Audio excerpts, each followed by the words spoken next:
गांव के बाहर एक घने जंगल के किनारे पर एक पुराना उजाड़ हवेली था। लोग कहते थे कि वहां काली शक्तियों का बसेरा है।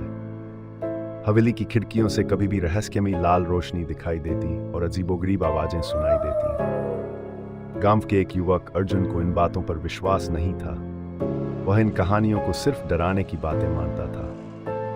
एक रात दोस्तों के कहने पर उसने तय किया कि वह हवेली में जाकर सच का पता लगाएगा। उस रात अमावस्या थी।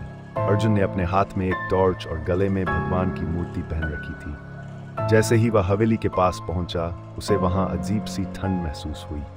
हवेली में घुसते ही उसकी टॉर्च अचानक बंद हो गई। अंदर घुप अंधेरा था, लेकिन वह साहस जुटाकर आगे बढ़ा। हवेली के अंदर हर कोने से उसे किसी के धीरे धीरे फुसफुसाने की आवाजें सुनाई दे रही थीं।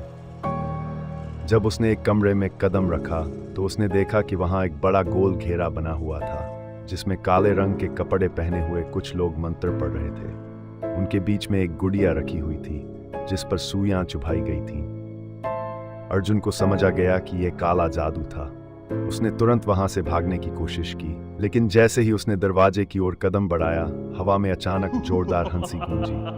दरवाजा अपने आप बंद हो गया। वह डर के मारे चिल्लाने लगा, लेकिन उसकी आवाज दब गई। तभी उन लोगों में से एक ने उसकी ओर देखा।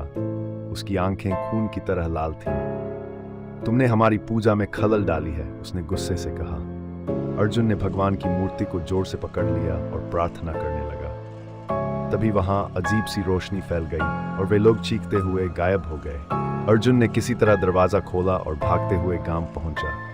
उसके बाद उसने कभी उस हवेली का रुख नहीं किया।